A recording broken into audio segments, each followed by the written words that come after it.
श्री राम जय राम जय जय राम श्री राम जय राम जय जय राम। ओम श्री परमात्मने नमः। अथ पंचदशोऽध्यायः 15वां अध्याय। श्री भगवानुवाच ऊर्ध्वमूलमधशाखमश्वत्थं प्राहुरव्ययम् छन्दांसि यस्य पर्णानि यस्तं वेद स वेदवित्।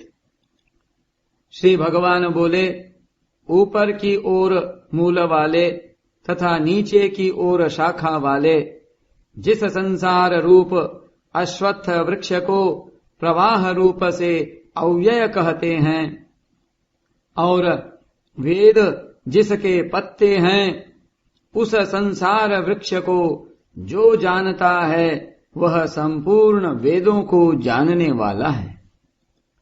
परिवर्तनशील होने पर भी संसार को अव्यय कहने का तात्पर्य है कि संसार में निरंतर परिवर्तन होने पर भी कुछ व्यय खर्चा नहीं होता, अर्थात अंत नहीं होता।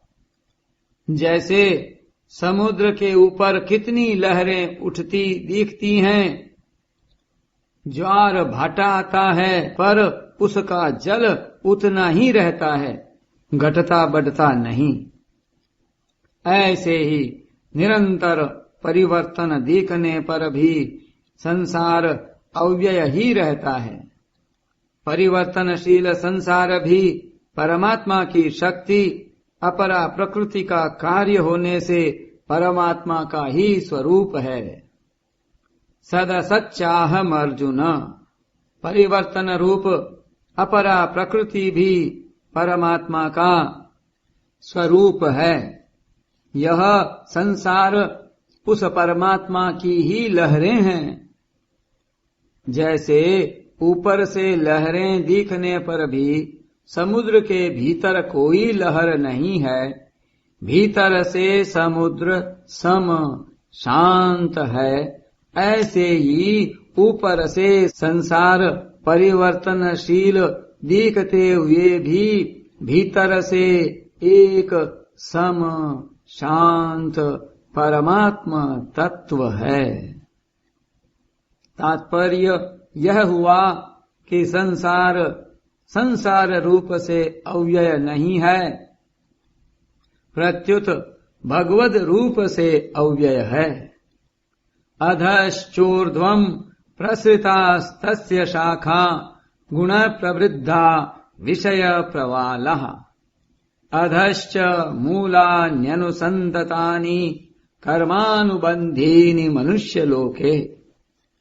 उस संसार वृक्ष की गुणों सत्व रज और तम के द्वारा बढ़ी हुई तथा विषय रूप कोंपलों वाली शाखाएं नीचे, मध्य में और ऊपर सब जगह फैली हुई हैं।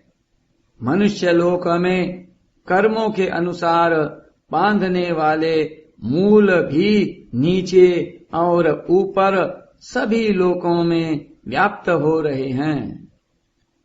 प्रथम श्लोक में आए ऊर्ध्व मूलम पद का तात्पर्य है परमात्मा, जो संसार के रचयिता तथा उसके मूल आधार हैं। और यहाँ मूलानि पद का तात्पर्य है तादात्म्य, ममता और कामना रूप मूल, जो संसार में मनुष्य को बांधते हैं। साधक को इन मूलों का तो छेदन करना है और ऊर्ध्व मूल परमात्मा का आश्रय लेना है।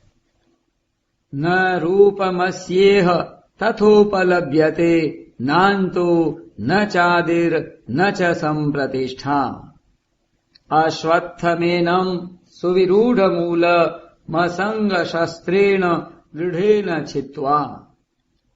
इस संसार वृक्ष का जैसा रूप देखने में आता है, वैसा यहाँ विचार करने पर मिलता नहीं, क्योंकि इसका न तो आदि है न अंत है और न स्थिति ही है। इसलिए इस दृढ़ मूलों वाले संसार रूप अश्वत्थ वृक्ष को दृढ़ असंगता रूप शस्त्र के द्वारा काट कर भगवान आदि में भी हैं, अंत में भी हैं और मध्य में भी हैं।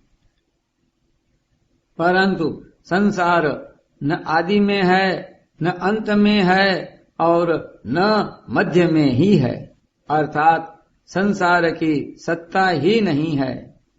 नासतो विद्यते भावः। अतः एक भगवान के सिवाय कुछ भी नहीं है। इस श्लोक में आए छित्वा पद का तात्पर्य काटना अथवा नाश अभाव करना नहीं है, प्रत्युत संबंध विच्छेद करना है। कारण कि यह संसार वृक्ष भगवान की अपरा प्रकृति होने से अव्यय है। संसार राग के कारण ही दिखता है। जिस वस्तु में राग होता है उसी वस्तु की स्वतंत्र सत्ता और महत्ता दिखती है।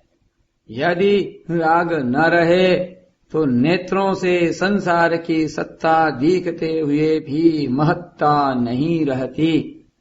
अतः असंग शस्त्रेण दृढ़ेन छित्वा पदों का तात्पर्य है कि संसार के राग को सर्वथा मिटा देना, अर्थात अपने अंतःकरण में एक परमात्मा के सिवाय अन्य किसी से संबंध न मानना।